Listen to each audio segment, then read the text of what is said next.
तो कैसे हो मेरे दोस्तों, राधे राधे आप सबको। Welcome to the cool school. और आज हम डिस्कस करने वाले लास्ट 1 वीक की न्यूज़ और फटाफट डिस्कस करेंगे। बहुत सारी न्यूज़ है। तो basically we are covering from 17th to 22nd of February 2025। सबसे पहले हम शुरुआत करते हैं। जो पहली न्यूज़ है वो है, as per revise SEBI rules an investor can now declare up to 10 nominees for the demat और म्यूचुअल फंड अकाउंट्स। अगर हम बात करें बैंक्स की तो वहाँ पर अप टू 4 नॉमिनीज की ऐसी खबर आई थी, बट अभी तक वो मेरे ख्याल से इफेक्टिव नहीं हुआ है, क्योंकि एक बार जब न्यूज़ आती है, अनाउंसमेंट होती है, इतने सारे तरह तरह के बैंक्स होते हैं, उन सबके सॉफ्टवेयर अलग अलग होते हैं, सब में उसको कंसेप्चुलाइज करने में थोड़ा सा टाइम लग जाता है। तो वो लड़ने में चले जाना किसी बैंक में। Coming to the next news, the National Turmeric Board has been inaugurated at Vanijya Bhavan, New Delhi. Palle Ganga Reddy sir has been appointed as the first chairperson of this National Turmeric Board. इसके अलावा national मखाना board की बात करी गई थी, जो कि बिहार में बनना है। नेक्स्ट बात करेंगे secretary of the department of financial services, minister of finance, जो कि एम नागराजू सर। बहुत ज़्यादा न्यूज़ में आजकल एम नागराजू सर, तो डेफिनेटली हमें इनके बारे में पता होना चाहिए कि ये एग्जैक्टली कौन से डिपार्टमेंट के सेक्रेटरी है। So he is secretary of department of financial services, minister of finance के अंदर आते हैं, क्योंकि ऐसी चीज़ें डेफिनेटली बहुत ज़्यादा इंपॉर्टेंट होती है। क्योंकि यार एम नागराजू सर आप देख रहे हो बहुत सारे न्यूज़ में आ रहे हैं, तो हमें इसके बारे में पता ही होना चाहिए। He has launched the revamped BankNet, एक पोर्टल था जिसके अंदर हमने पहले भी पढ़ा था, जो शेड्यूल्ड कमर्शियल बैंक्स थे, पब्लिक सेक्टर बैंक्स, उनको जब ऑक्शन करना होता है, फॉर एग्जांपल कि उन्होंने किसी को लोन दिया, लोन के अगेंस्ट उन्होंने कोलेटरल लिया है, अब वो लोन तो रीपे हो नहीं रहा है, तो अब उस कोलेटरल को बेचना पड़ेगा ना। अगर कोई आपने कोई लैंड को गिरवी रख रखा है, किसी को घर को गिरवी रख रखा है, तो उसका जो ऑक्शन होगा उसका ट्रांसपेरेंसी को मेंटेन करने के लिए BankNet पोर्टल बनाया था, which includes commercial properties, industrial land, shops, vehicles and agriculture and non agriculture land for public sector banks. क्योंकि अगर आप खुद देखो, अगर आप एक बैंक में आपको पता चलता है कि भाई ये तो बंदा रीपे नहीं कर रहा, इसकी प्रॉपर्टी बहुत अच्छी है, इसको मैं अपने दोस्त को बेच देता हूँ, तो वहाँ पे बायसनेस आ गई ना। तो उसी को अवॉइड करने के लिए हम हमेशा ट्रांसपेरेंसी की तरफ जाते हैं, चीज़ों को डिजिटलाइज करते हैं, ताकि ज़्यादा से ज़्यादा रिस्ट्रिक्शंस लग सके, किसी के पास भी पावर ज़्यादा ना आ जाए, ज़रूरत से ज़्यादा। तो ये BankNet पोर्टल है, किसने करा है? एम नागराजू सर ने इसको लॉन्च किया है। नेक्स्ट अब बात करेंगे, SEBI propose new measures to strengthen the regulatory framework for ESG rating providers.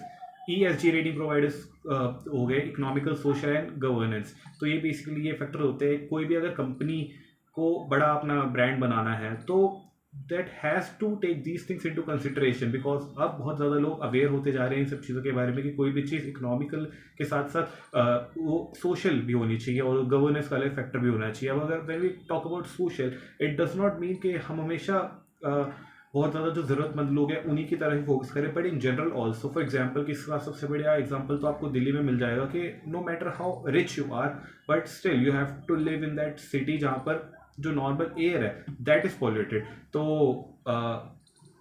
हालांकि मैं इससे उसका रिलेशन को ज़्यादा खास बिठा नहीं पाया हूँ। इफ़ यू टॉक अबाउट, दोबारा से न्यूज़ के बारे में पढ़ते हैं, SEBI propose new measures to strengthen the regulatory framework for ESG rating providers. तो बेसिकली जो ESG रेटिंग, आपको थोड़ा बहुत समझ आ गया होगा ESG क्या होता है। तो अगर वो जो रेटिंग प्रोवाइडर्स, जैसे क्रेडिट रेटिंग एजेंसीज होती है, उसी तरीके से जो एक रेटिंग प्रोवाइडर्स होते हैं जो ESG की रेटिंग्स दे रहे हैं, तो उनके लिए रेगुलेटरी फ्रेमवर्क को दोबारा से सेबी ने प्रपोज कराया हो, तो उसके न्यू मेजर्स हैं। इसके बारे में देखते हैं हम और क्या क्या आगे जाके जान सकते हैं। Coming to the next news, Ajmer Foy Sagar renamed as Varun Sagar. तो किंग एडवर्ड का memorial is now Maharshi Dayanand rest house. तो ये 2-3 चीज़ें रीनेम करेंगी, ये वाली इतनी ज़्यादा कंसेप्चुअल तो है नहीं, तो बस हमें वैसे पता होना चाहिए। नेक्स्ट है, PM inaugurated Bharat tax 2025 with announcing confident of 9 trillion textile exports before 2030। तो एक ये नया हमारे लिए टारगेट सेट हो चुका है, 9 ट्रिलियन रुपीज़ के टेक्सटाइल हमें एक्सपोर्ट करना है 2030 से पहले। ये PM ने अनाउंस करा था in the inauguration of Bharat textiles 2025 करके। जैसे एक क्या कहते हैं उसे, फेस्ट कह लो, उसको मेरे को एग्जैक्टली याद नहीं आ रहा, जैसे ऑटो एक्सपो होता है उसी तरीके का एक बहुत बड़ा तरीके का एक फेस्ट था भारत टैक्स 2025। नेक्स्ट हम बात करेंगे, Gyanesh Kumar sir has been appointed as the new chief election commissioner replacing Rajiv Kumar sir, क्योंकि रिसेंटली बहुत ज़्यादा कॉन्ट्रोवर्सीज भी हो रही थी, लास्ट ईयर भी बहुत ज़्यादा कॉन्ट्रोवर्सी हुई थी इनको लेकर, और अब फाइनली राजीव कुमार सर को रिप्लेस कर दिया गया है ज्ञानेश कुमार सर के द्वारा। अब if you talk about chief election commissioner, तो चीफ इलेक्शन कमिश्नर के साथ साथ इलेक्शन कमीशन के अंदर 2 इलेक्शन कमिश्नर भी होते हैं, and the chief election commissioner is recommended by a committee consisting of प्रधानमंत्री ji, home minister and leader of opposition party, and it is appointed by president. तो कमेटी डिसाइड करती है, वो रिकमेंड करती है, एंड फाइनली जो प्रेसिडेंट होते हैं वो इनको अपॉइंट करते हैं।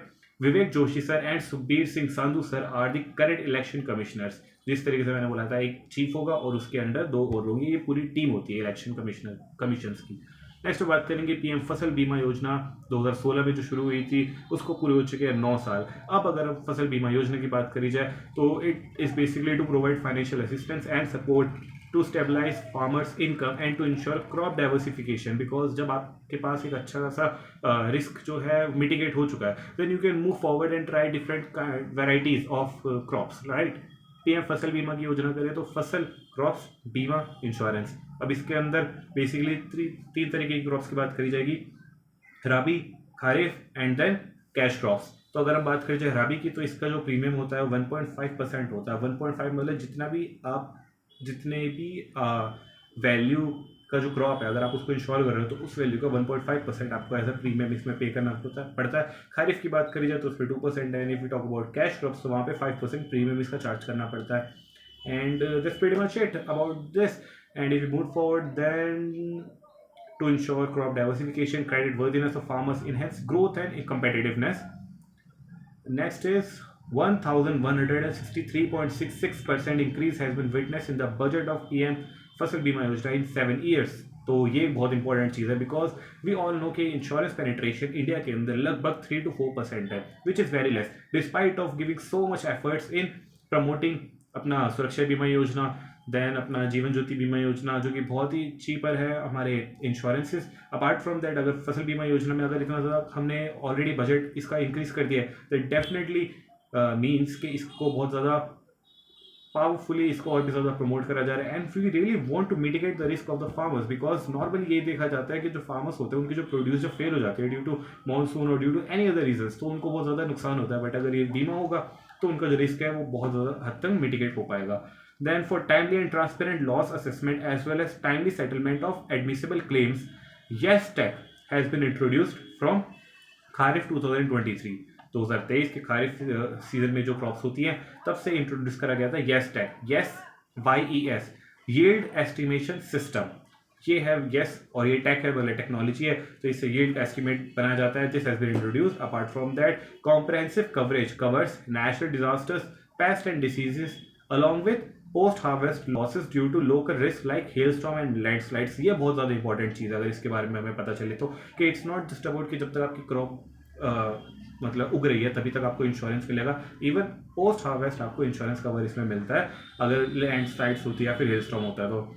And ensuring timely compensation with in 2 months of the harvest, ये बहुत ज़्यादा इंपॉर्टेंट है। सिर्फ और सिर्फ 2 महीने के अंदर ही आपको इसमें क्लेम भी मिल जाता है, तो ये चीज़ बहुत इंपॉर्टेंट है ना। अगर आप, क्योंकि नॉर्मल यही देखा जाता है कि यार अगर 20 रुपये का सुरक्षा बीमा योजना है, अगर 1.5% की प्रीमियम देना पड़ रहा है, तो अगर इतने सस्ते में कोई चीज़ हो रही है तो ये सिर्फ फॉर्मेलिटी होगी, ये तो हो गया लीगल तरीके से चोरी करना कि हाँ भाई ये इतना कम रेट में बेच दो, 20-20 रुपये सबसे ले लो सुरक्षा बीमा के नाम पर, और क्लेम लेने कौन नहीं आ रहा है, राइट। तो इससे हमारा लीगल एक तरीके से चोरी हो रही है। 20-20 रुपये अगर देखोगे तो बहुत ज़्यादा बड़ा अमाउंट बन जाएगा, जिससे सरकार की बहुत अच्छी आमदनी हो रही है। But they are also insuring timely compensation also, and that is within 2 months। Next हम बात करेंगे इंश्योरिंग टाइमली, अच्छा ये हो गया मार्जिनल फार्मर्स के बारे में हम बात करेंगे कि मार्जिनल फार्मर्स की डेफिनेशन क्या है। एज पर RBI, a farmer who cultivates up to 1 hectare of agriculture land as an owner, as a renter और as a sharecropper, then it is known as marginal. ठीक है, ये है up to 1 hectare of land. 1 hectare को आप 2.5 acres भी बोल सकते हो।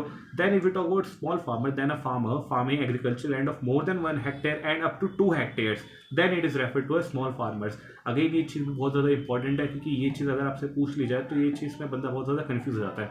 एग्जैक्टली हम मार्जिनल फार्मर्स की बात करते हैं, बट मार्जिनल कौन होते हैं? लेस देन 1 hectare, और 1 hectare से 2 hectare के बीच में जिसके पास लैंड है तो वो हो जाएंगे हमारे पास स्मॉल फार्मर्स। एंड ये ज़रूरी नहीं कि उनकी अपनी लैंड हो, ये भी हो सकते हो शेयर क्रॉपर हो या फिर वो रेंटर करते हो।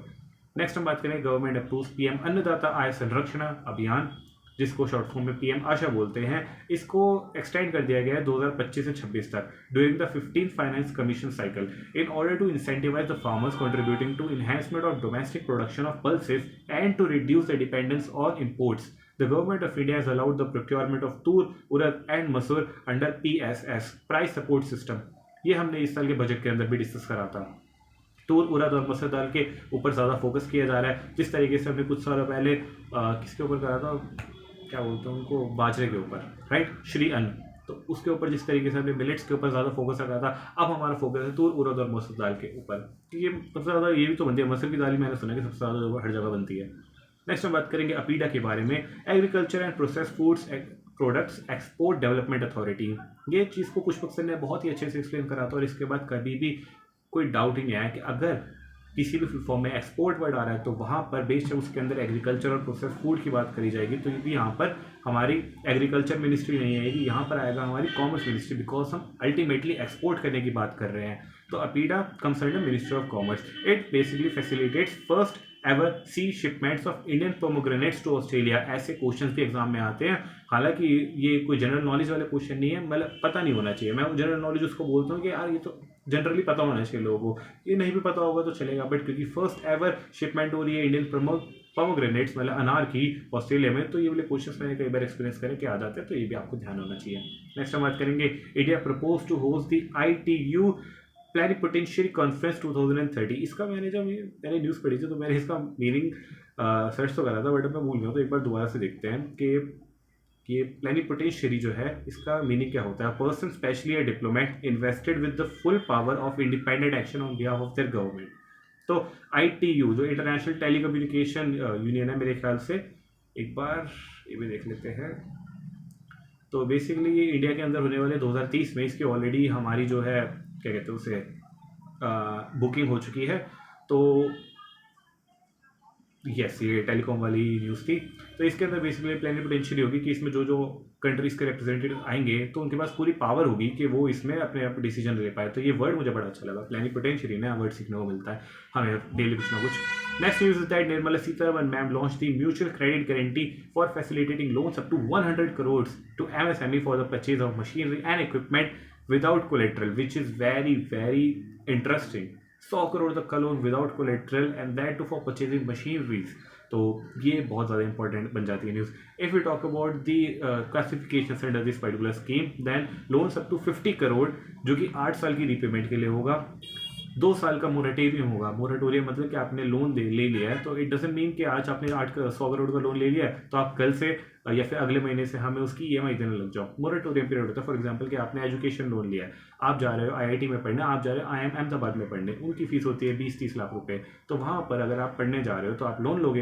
अब इट डजेंट मीन ना कि आपका अगर 2 साल का MBA या फिर 4 साल की अगर आपकी BTech है तो आप अगले महीने से ही पैसे देने लग जाओ। तो ये मोरेटोरियम पीरियड होता है कि आप, और इसका मतलब ये भी नहीं कि जैसे कि ग्रेजुएशन खत्म हो जाए उसी टाइम आपकी जॉब लग जाए और उसी टाइम पैसे देने लग जाओ। नो, अगर आपकी 2 साल की MBA है तो स्टिल इट मीन्स कि आप 4 या 5 साल के बाद से शुरू कर सकते हो रीपेमेंट करना, या फिर 3 या 4 साल के बाद, राइट। क्योंकि कई बार होता है कि जॉब्स भी कभी कभी लेट लग जाती है, and even after getting a job you need some time to settle down. उसी के लिए अगर 2 साल की MBA है तो हो सकता है कि जब आपने लोन लिया है तो आपको 3 या 4 साल बाद आप उसकी रीपेमेंट शुरू कर सको। जब आप फाइनेंशियली स्टेबल हो जाओ उसके बाद अपनी सैलरी कुछ पार्ट देते रहो, ठीक है। उसी तरीके से यहाँ पर है, लोन अप टू 50 करोड़ के लिए 8 ईयर का रीपेमेंट पीरियड है, 2 साल का मोरेटोरियम है। Finance for equipment and machinery ये मिलेगा। Then 75% of the project cost covered, 60% guarantee covered by NCGTC। ये पता होना चाहिए, national credit guarantee trust corporation, government की कंपनी है। बेसिकली ये एक ट्रस्ट है जो कि क्रेडिट गारंटी देती है। जब हम बात करते हैं ना म्यूचुअल क्रेडिट गारंटी की, तो इट डजंट मीन कि गवर्नमेंट सीधा सीधा पैसे दे रही है। Government has to create an organisation, right, that will further facilitate this particular schemes. तो उसी के लिए national credit guarantee trust corporation NCGTC जिसको बोलते हैं वो बनाई गई थी। तो ये सारे इसके स्पेसिफिकेशंस हैं, loans up to 50 crore, 8 year repayment, 2 year moratorium, finance for equipment and machinery जो कि हमने पहले पढ़ लिया है। 75% of the project cost covered, because 100% तो कभी भी कोई लोन देता ही नहीं है। इट डजंट मीन है कि अगर आपके पास 1 करोड़ का घर है और अगर आप उसको गिरवी रख के लोन ले रहे हो तो आपको 1 करोड़ ही मिलेगा। It's never the case. 60% guarantee covered by NCGTC, 0% guarantee fees in first year. तो ये बेसिकली इसके कुछ फीचर्स हैं। ये सारे नोट्स आपको मिल ही जाएंगे, तो आप उससे गो थ्रू कर ही सकते हो। कभी भी अगर डाउट हो कि यार ये पर्टिकुलर कहाँ पर मेरे को मिलेगा, just go to Telegram channel, वहाँ पे सर्च बॉक्स में जो भी आपको याद आ रहा है उसकी से रिलेटेड डाल दो, and I am pretty sure कि आपको वो चीज़ मिल जाएगी। तभी मैं उसको टेक्स्ट फॉर्मेट में ही सेंड करना प्रेफर करता हूँ instead of sending PDF। Next हम बात करेंगे pilot project national geospatial knowledge based land survey of urban habitation, जिसको नाम दिया गया नक्शा। नक्शा से मुझे याद आता है सीधे मौत का नक्शा गाना, जो कि बहुत ही अमेजिंग गाना है। अगर आपने नहीं सुना तो do check it out, link is not in the description, ठीक है। will come up in 152 urban local bodies across 26 states and 3 union territories pilot project नक्शा, नेशनल जियो स्पेशियल नॉलेज। जिस तरीके से हम बात करते हैं इससे रिलेटेड एक स्कीम है हमारे पास Svamitva scheme, survey of village areas mapping through Svamitva survey of village areas and mapping through IT something like that, वो स्कीम का नाम है। तो उसमें बेसिकली क्या है, उसके अंदर मैपिंग करी जा रही है थ्रू सैटेलाइट ड्रोन सिस्टम, ताकि उससे कई सारी चीज़ें होती है। एक तो उससे आपको एक पर्टिकुलर एरिया को आप डॉक्यूमेंट कर सकते हो, वो आपका ऑथराइज एरिया हो जाएगा, उसको लेकर लैंड डिस्प्यूट्स नहीं होंगे, उसको लेकर गवर्नमेंट टैक्स भी ले सकती है, और उसको लेकर जो उस पर्टिकुलर एरिया है वहाँ का जो डेवलपमेंट अथॉरिटी वो डेवलपमेंट भी कर सकती है। और उस पर्टिकुलर जब आपने एक पर्टिकुलर एरिया को स्कैन कर लिया तो आप उसके अगेंस्ट बैंक से लोन भी ले सकते हो। तो बहुत सारे फायदे होते हैं ये सर्वे कराने के। उसी तरीके से national geospatial knowledge based land survey of urban habitations, urban में भी ये चीज़ें करी जाएंगी, will come up with 152 urban local bodies across 26 states and 3 UTs। Next बात करेंगे reserve bank integrated ombudsman scheme 2021 के अंदर जो आई थी। इससे पहले बैंक ओम्बुड्समैन स्कीम था और अलग अलग ओम्बुड्समैन स्कीम थे, बट अब RBI जिसको भी रेगुलेट करता है उन सब के लिए एक इंटीग्रेटेड ओम्बुड्समैन स्कीम बनाई गई है 2021 के अंदर। And now it is to be called as एकीकृत ओम्बुड्समैन इंस्टेड ऑफ एकीकृत लोकपाल। हिंदी में बस इसका नाम चेंज हुआ है, दैट्स इट। नेक्स्ट हम बात करेंगे अबू धाबीज AD/NOC। जैसे हमारे पास वो है हमारे ONDC है, oil and national gas, ONGC oil and national gas corporation. उसी तरीके से अबू धाबी की जो है they have basically signed a 14-year LNG supply agreement. तो यही है, इसके बारे में ज़्यादा नहीं पहले, क्योंकि अगर हर न्यूज़ में मैं बोलता रहूँगा कि it's not that important, let's move forward, तो उससे टाइम वेस्ट होगा। तो moving forward, 2027 will be proclaimed as International Year of Sustainable and Resilient Tourism by UN General Assembly। जिस तरीके से हम बात करें कि 2025 इस year of reforms by ministry of defence, year of cooperatives by national year of cooperatives by us, and then international year of quantum sciences. Then 2026 किसके लिए होता है? अगर आपको याद आ रहा है तो अभी पॉज करके बोल दो, वरना बाद में भूल जाओगे। कमेंट सेक्शन में डाल देना, मुझे याद आता तो मैं बताता हूँ। And of course government plans to raise deposit insurance beyond 5 lakh rupees. And if we look around and read the newspapers, then अभी जो रिसेंटली बात चल रही है वो है कि 5 लाख से बढ़ाकर 15 लाख कर देना चाहिए, जो कि DICGC जो कि एक fully own subsidiary of RBI है, deposit insurance credit guarantee corporation, जो कि बेसिकली हर बैंक में जितने भी आपके डिपॉजिट्स हैं उसके अगेंस्ट 5 लाख का इंश्योरेंस करवाती है। फॉर एग्जांपल कि अगर आपके पास टोटल 10 लाख रुपए हैं, अगर आप 10 लाख के 10 लाख रुपए SBI के अंदर, SBI का नाम ले लेंगे क्योंकि वो तो कभी बंद होने नहीं वाला।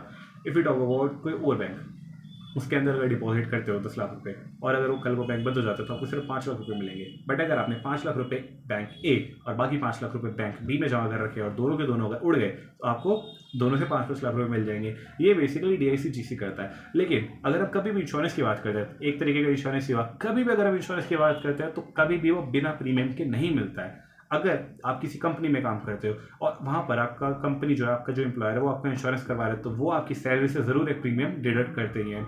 इफ वी टॉक अबाउट या एनीथिंग, सरकार तो फ्री में हेल्थ इंश्योरेंस बांट रही है, बट वो भी कहीं किसी ना किसी तरीके से वो प्रीमियम दे ही रही है। अगर हम बात करें जो हमारे पास वो था भारत जन औषधि परियोजना जो है, या फिर if we talk about Ayushman cards जो हैं, या फिर इफ यू टॉक अबाउट जन सुरक्षा, वो उसमें भी आपका 20 रुपये का प्रीमियम लग रहा है। इफ यू टॉक अबाउट फसल बीमा योजना, उसमें भी आपको थोड़ा सा प्रीमियम लग रहा है। उसी तरीके से अगर आपके बैंक में डिपॉजिट है उसमें भी प्रीमियम लगता है, बट वो प्रीमियम आप नहीं देते हो, वो बैंक आपकी तरफ से देता है, insurance company which is DICGC। तो इसको बेसिकली प्लान करा जा रहा है, क्योंकि अभी रिसेंटली जो नेशनल कोऑपरेटिव बैंक है वो जो बंद हो रहा है, तो उसके रिगार्डिंग में ये चीज़ न्यूज़ में आई कि 5 लाख से बढ़ा कर इसको 15 लाख कर देना चाहिए, क्योंकि बहुत ज़्यादा टाइम हो चुका है। And this reminds me of PM किसान सम्मान निधि योजना, जिसके अंदर 6,000 रुपये मिलते हैं इन 3 ट्रांचेस क्वार्टरली, 2,000 रुपये जो मिलते हैं। उसके अंदर भी फार्मर्स आर सेइंग कि यार 6 साल हो चुके हैं, please increase that amount to 12,000, double ही कर दो।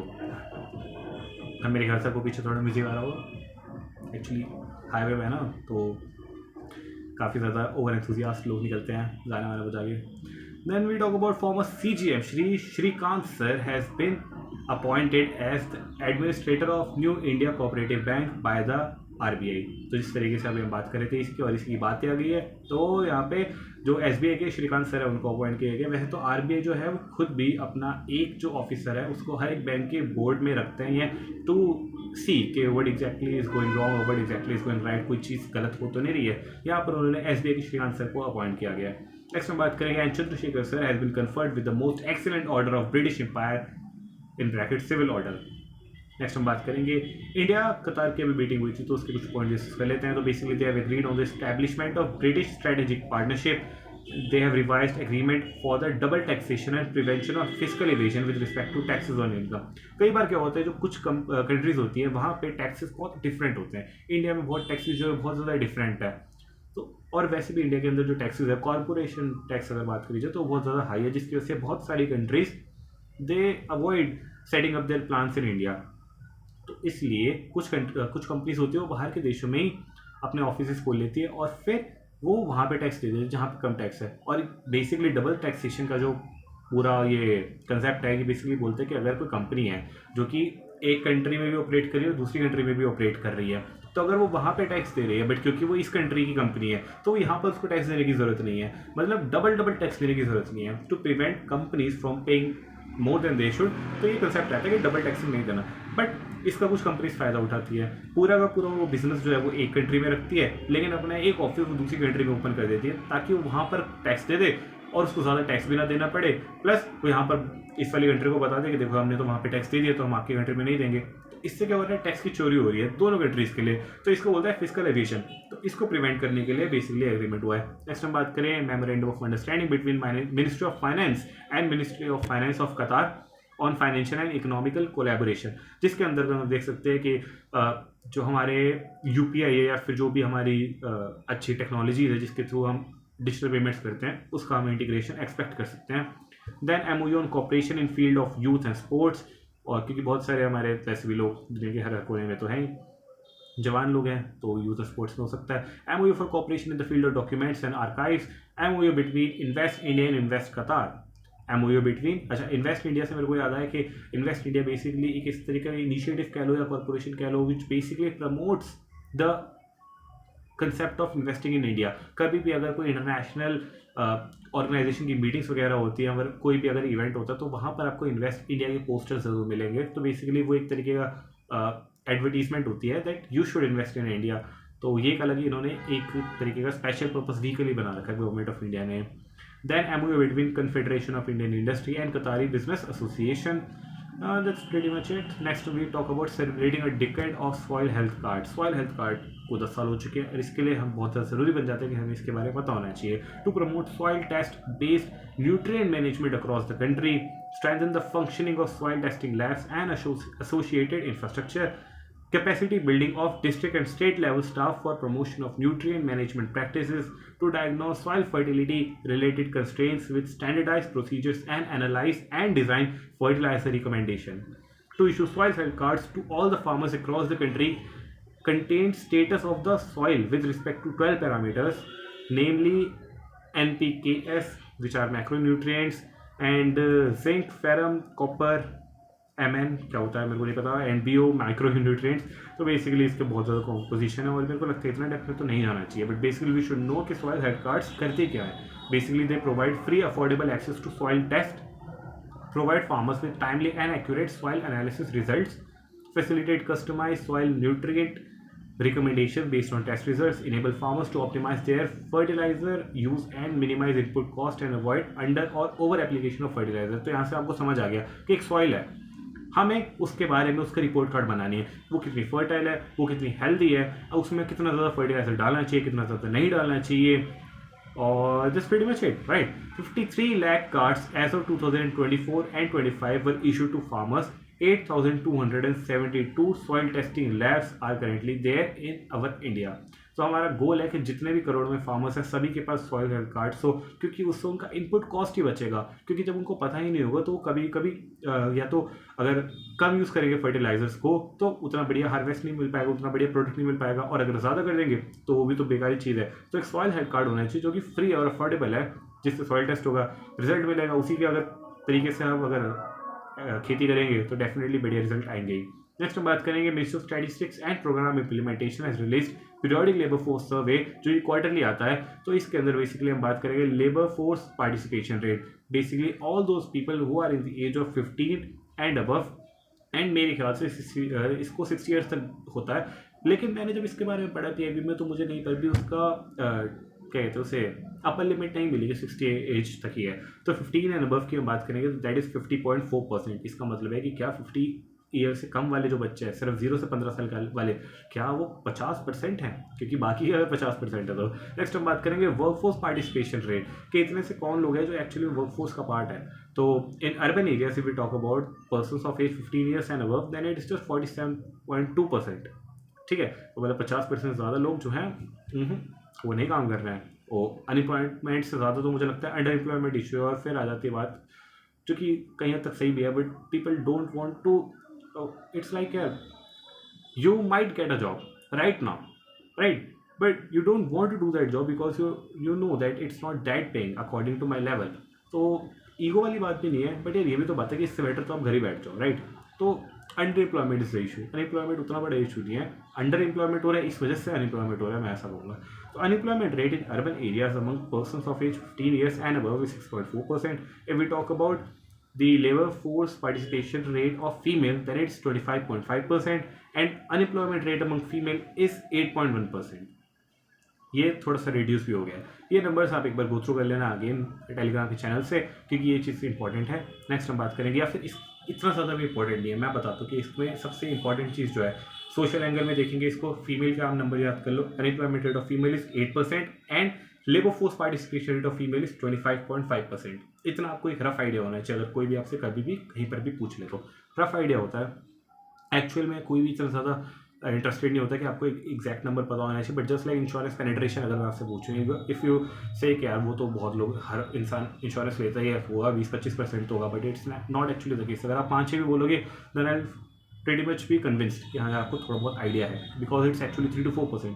सिमिलरली आपको एक थोड़ा बहुत रफ आइडिया होना चाहिए। Unemployment rate for females is 8% and labour force participation rate is 25%। Cool.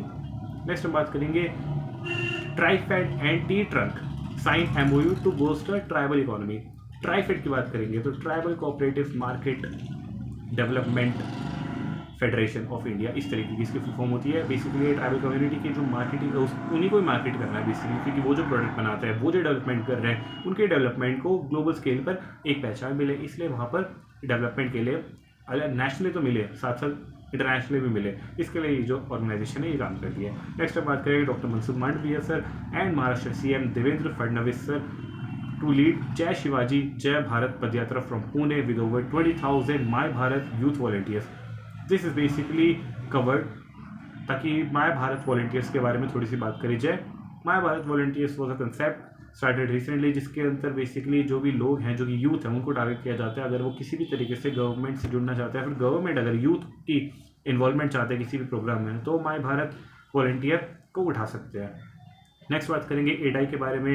Insurance regulatory development authority of India allows premium payment by blocked amount on UPI called the बास्पा Bima application supported by block amount. इससे पहले होता था ASBA, ASBA application supported by block amount, जिसमें basically अगर आप कभी share market में IPO में अगर इन्वेस्ट करना चाहते हो तो फिर आप उसमें ऑलरेडी पेमेंट करके रखते हो कि इतना जो है वो मेरा ब्लॉक्ड अमाउंट रहेगा।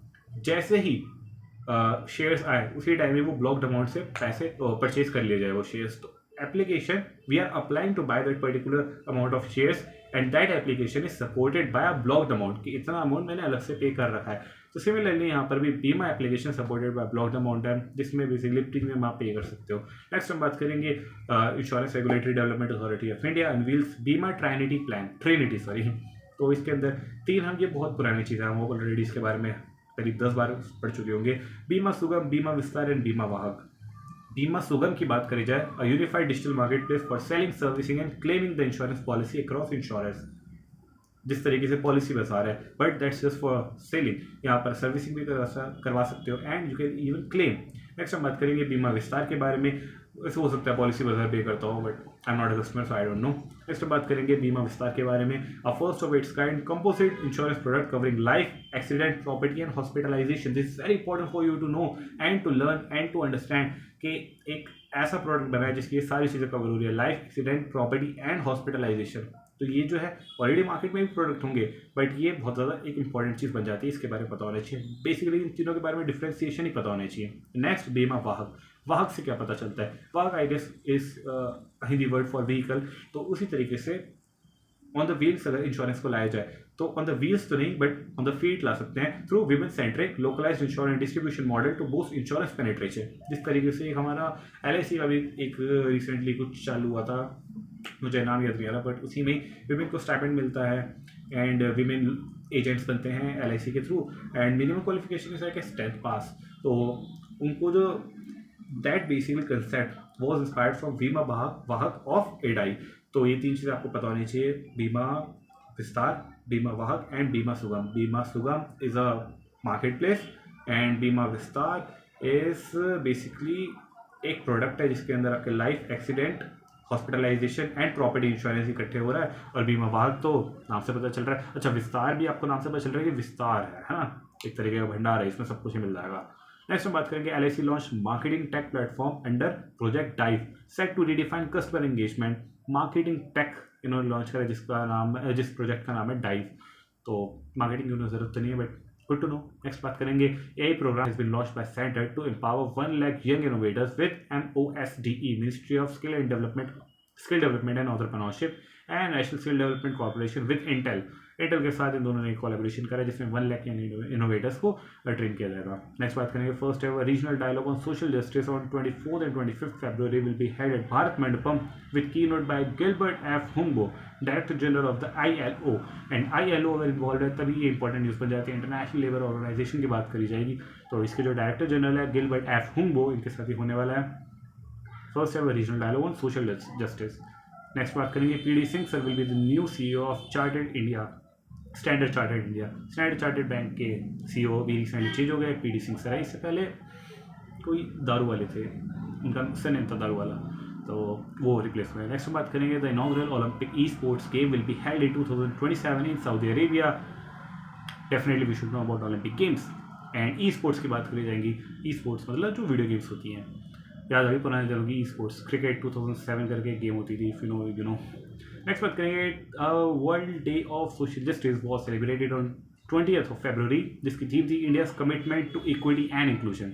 उसमें हम बात करेंगे PM अनुसूचित जाति अभ्युदय योजना PM अजय 2021-22 में लॉन्च करी गई थी। It comprises 3 components: Adarsh Gram development, gram senate for social economic projects and hotel construction.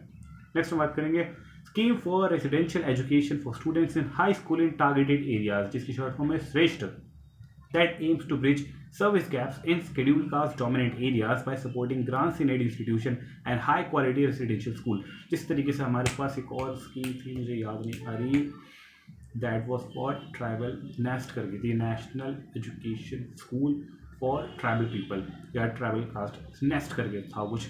That is basically for scheduled tribe people and tribal areas and this is basically for again targeted areas. Next हम बात करेंगे purple fest के बारे में। Purple fest में basically जो दिव्यांगजन होते हैं उनको बेसिकली इंक्लूड करा जाता है टू शोकेस देयर स्किल्स।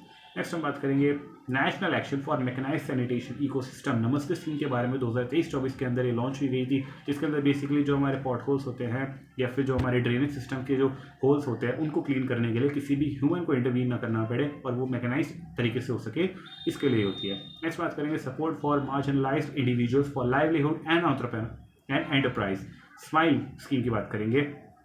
इसलिए marginalised individual for livelihood and enterprise aimed at rehabilitation of transgender individual and persons engaged in begging to create a भिक्षावृत्ति मुक्त भारत। जो भी हमारे पता चलेगी आपको बैगर्स या फिर कोई भी अगर ट्रांस इंडिविजुअल्स तो उनको दोबारा से सोसाइटी का पार्ट बनाया जाए और क्योंकि वो मार्जिनलाइज्ड इंडिविजुअल्स हैं उनको लाइवलीहुड दिया जाए और अगर वो कुछ अपना स्टार्टअप शुरू करना चाहते हैं, कुछ भी तरीके का बिजनेस शुरू करना चाहते हैं तो उनको वहाँ पर भी स्माइल मिले, वहाँ पर भी सहायता मिले। और एक स्माइल पॉसिबल है, ये नाम बड़ा अच्छा इन्होंने सोच के रखा है, इट्स वेरी गुड। नेक्स्ट बात करेंगे PM दक्ष योजना के बारे में। PM दक्ष योजना वो started in 2021 to enhance the skill levels of marginalised communities age between 18 to 45 years. Next बात करेंगे Nasha Mukt Bharat Abhiyan 2020 is targeting 272 districts. It is basically a 3-pronged approach, curbing supply, ठीक है, फिर awareness and demand reduction and treatment. तो हम एक तो supply बंद कर रहे हैं, अवेयरनेस कर रहे हैं और ताकि उससे डिमांड जो है वो रिड्यूस कर पाए और इसके अलावा तो ट्रीटमेंट कर पाए। कुछ लोग होते हैं जो बहुत ज़्यादा आगे निकल जाते हैं, फिर उनका कम बैक कराने के लिए उनकी ट्रीटमेंट कराना बहुत ज़रूरी हो जाता है। ठीक है, अब आगे बात करेंगे। BJP picks Shrimati Rekha Gupta ma'am for the chief minister post of Delhi. अगर बात करी जाए शालीमार बाग से हैं ये, शालीमार बाग कंस्टिट्यूंसी से हैं ये, और बहुत पुरानी बीजेपी की सपोर्टर, मतलब बीजेपी का पार्ट रह चुकी है। And from her college days मैंने इनके बारे में पढ़ रहा था, तो 1995 में डूसू का इलेक्शन जीती थी। And if you are from Delhi university then you know what is DUSU. Delhi university students union, Akhil Bharatiya Vidya ABVP, Akhil Bharatiya Vidyarthi Parishad, something like that इसकी फॉर्म होती है। तो वहाँ की इन्होंने डूसू के इलेक्शन जीते थे, तो तब से ये जीतते आ रहे हैं और आज ये दिल्ली की चीफ मिनिस्टर बन चुके हैं। That's great thing and I am hoping कि सब कुछ अच्छा हो। नेक्स्ट बात करेंगे PM to inaugurate first edition of the soul school of ultimate leadership. I mean just look at it, just look at it. आज तक किसी भी फुल फॉर्म में स्कूल का नाम नहीं था, और जैसे तुम्हारे भाई ने द कूल स्कूल बनाया and the news comes School of Ultimate Leadership. I mean, come on, Modi ji, be original. Basically, it's going to be a leadership conclave in New Delhi. Then the next news is Google opens its largest India campus, Anant, in Bengaluru. इसके अलावा तो बहुत सारे इसके हैं, but this is going to be the massive one, the biggest one in India with a capacity of 5,000 employees. Next हम बात करेंगे इन स्पेस के बारे में। इन स्पेस आप सबको पता है, international space promotion and authorisation centre. It's like NISL, but basically that is a commercial arm, and in space is a bridge between government and the private startups. तो ये basically एक bridge करता है उस gap को। It has launched 500 crore technology adoption fund TAF to support space tech startups. ठीक है, नेक्स्ट हम बात करेंगे India elected to vice presidency of international organisation of aids to marine navigation IALA in Singapore. Vice presidency मिल चुकी है। Okay, if you talk about IALA के बारे में, it was established in 1957 as an NGO transition to a intergovernmental organisation. जिस तरीके से अगर यहाँ पर भी कोई NGO शुरू होता है और वो बहुत बड़े स्केल पर हो जाता है, ताकि इंटरगवर्नमेंटल मतलब एक तरीके से इंटरनेशनल ऑर्गेनाइजेशन बन जाती है, बिकॉज गवर्नमेंट एक ऑर्गेनाइजेशन एक नेशन की तो होती है। India is hosting the IALA Council meeting in December 2025 and the IALA Conference and General Assembly in September 2027. Okay. Trified Science MOU with MISHO, IFCA and Mahatma Gandhi Institute of Rural Industrialization. तो again ट्राइफाइड, you know daily ट्राइफाइड की news आई रही थी पूरे week, आपको भी पता ही है। एक अनदर MOU है। Then we talk about one man office by LIC। तो अपने आप में एक अच्छी बात होगी, वन मैन ऑफिस, बाकी सारी चीज़ें अगर डिजिटलाइज हो जाए। फिर एक बेसिकली पर्टिकुलरली जैसे हमारे पास बिजनेस कॉरेस्पॉन्डेंट होते हैं, बैंक कॉरेस्पॉन्डेंट होते हैं, कि हाँ भाई एक अकेला एक आदमी है, वो जैसे ग्राहक सेवा केंद्र होते हैं, वहाँ पर कोई भी कस्टमर जाता है तो अकेला उसकी सारी क्वेरी सॉल्व कर देता है। उस तरीके से LIC भी अपना वन मैन ऑफिस ला लेगी, ताकि अपना ज़्यादा एक्सपेंशन कर सके और ज़्यादा कॉस्ट भी ना इनके लग सके। नेक्स्ट हम बात करेंगे the first project on the collection and disposable of expired medicine is being launched by Kerala government, and that is one of the amazing news that I have heard in the past week, जिसके अंदर यार बहुत ज़्यादा important है। Expired जो medicine होती है उनका प्रोक्योरमेंट और डिस्पोजल बहुत ज़्यादा ज़रूरी है। And hats off to Kerala government for taking such a beautiful action.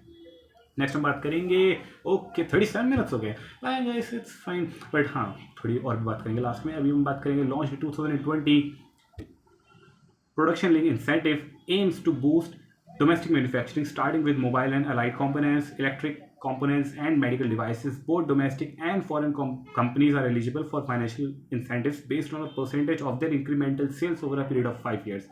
फिर हम बात करेंगे नारी अदालत प्रोग्राम के बारे में। Operates as an alternative grievance redressal mechanism at the gram panchayat level, resolving minor disputes related to domestic violence, dowry and child custody. It was started on a pilot basis in Assam and Jammu and Kashmir.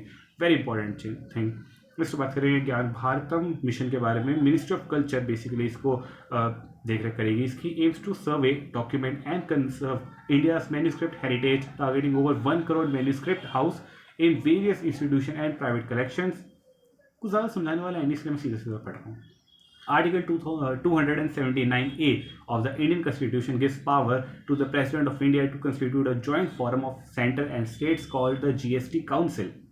Next हम बात करेंगे national green tribunal 2010 is not required to follow the procedure prescribed in the Code of Civil Procedure 1908 but will be guided by the principle of natural justice.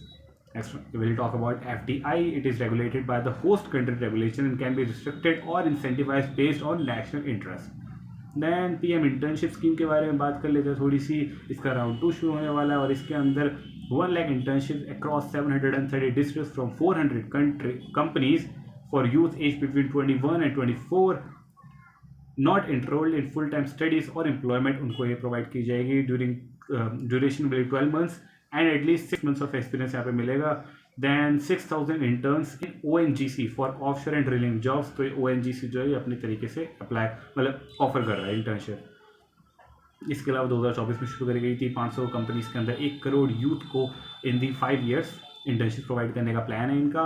5,000 rupees stipend मिलेगा per month या फिर 6,000 रुपये one time की payment मिल जाएगी. Ministry of defence inks a contract with Bharat electronic limited for procurement of 149 software defined radios for Indian coast guard, ताकि उससे और भी ज़्यादा रिलायबली इन्फॉर्मेशन जो है वो शेयर हो सके, किसी भी तरीके का ब्रीच ना हो पाए. Collaboration and situation awareness through high speed data and secure voice communication, because sea में जो टेलीकम्युनिकेशन बहुत ज़्यादा डिफिकल्ट हो जाती है, तो उसको इन्हांस करने का एक ट्राई है.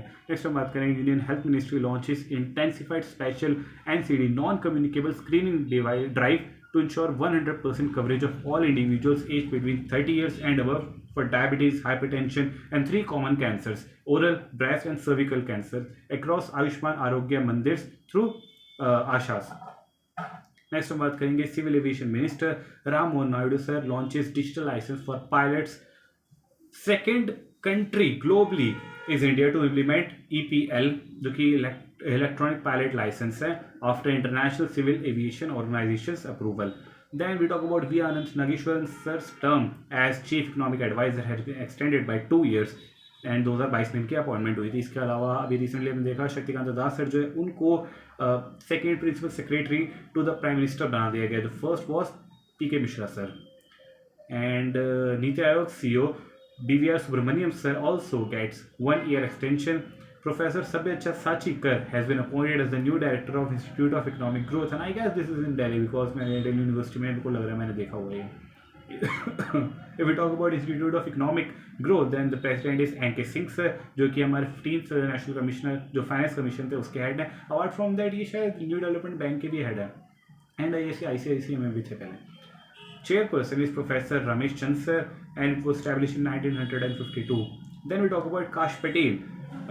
Basically he is Indian originated American citizen. He has been confirmed for the post of FBI director. भाई साहब बड़ी चीज़ है ये तो. Next we talk about Delhi cabinet decides to implement Ayushman Bharat, क्योंकि अब तो BJP की सरकार है दिल्ली के अंदर भी. तो 5 lakh secondary and tertiary health care is provided in it is provided to 5 crore families and its launch year was 2018.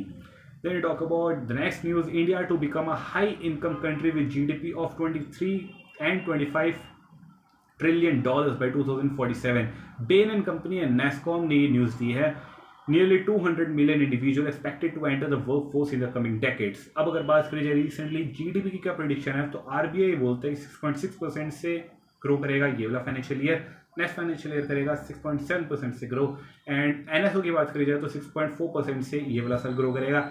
SBI बोल रहे 6.3% से करेगा. तो यूजुअली RBI जो होते हैं वो सबसे ज़्यादा रियलिस्टिक और सबसे ज़्यादा पेसिमिस्ट तो नहीं, बट जो भी बोलो बहुत ज़्यादा रियल होता है, तो वो थोड़ा कम रखता है, बाकी लोग थोड़ा सा ज़्यादा रखते हैं. बट यहाँ पे RBI ने 6.6 रख रखा है. तो may be we still trust in RBI and we think के बाकी जो उनके वैल्यूएशन इतने अच्छे नहीं होंगे, वो भी धीरे धीरे इंक्रीज कर देंगे. Then we talk about Eurobank partners with Indian tech giant LTIMindtree to elevate banking operations and IT services. Eurobank है, but why we are discussing this, because Indian tech giant LTIMindtree जो है वो collaboration कर रहा है उसके साथ. That's why it is important. Then we talk about Indian biologist Purnima Devi Burman man named Times Woman of the Year, which is very important to know. Purnima Devi Burman ma'am Indian biologist है. नेक्स्ट हम बात करेंगे मोहम्मद शामी जी के बारे में. He has reach 200 ODI wickets and 60 wickets in ICC events, becoming the second fastest bowler to reach 200 ODI wickets and only Mitchell Starc, मतलब Mitchell Starc जो है वही इनसे आगे है. उनका रिकॉर्ड है 102 मैचेस के अंदर और इन्होंने 104 मैचेस के अंदर 202 विकेट्स लिया. तो he has become the second fastest bowler. So काफ़ी ज़्यादा लंबी वीडियो हो चुकी है. अगर मेरे को ऐसा लगता है यार कि पहले मुझे लग रहा था कि एक हफ्ते की एक वीडियो सही रहनी चाहिए और इतना ही टाइम देना चाहिए, बट आई गेस कि मेरे को तो मज़ा नहीं आ रहा है उतना, टू बी ऑनेस्ट. मुझे लग रहा है कि वापस से जो डेली वाली जो छोटी छोटी वीडियोज़ है वो दोबारा शुरू करनी पड़ेगी. But I guess I do that. मैंने एक चीज़ नहीं ट्राई करी. बेसिकली पहले जो चीज़ थी वो मेरे को लग रहा था कि कोई स्ट्रैटेजी चेंज करनी चाहिए, राइट, अप्रोच अपनी चेंज करनी चाहिए. कुछ अलग करना चाहिए, but and I did that and I don't think it's that successful. तो मुझे ऐसा लगा है कि मुझे वापस से अपने बैक टू बेसिक्स जाना पड़ेगा और मुझे देखना पड़ेगा कि उसको मैं और किस तरीके से ऑब्जर्व कर पाऊँ और किस तरीके से बेटर कर पाऊँ। Apart from that, if you do have any suggestions, to let me know in the comment section, and I'll be so happy to reply back to you. And as you know that I love talking to you guys, and I guess I'll restart daily videos.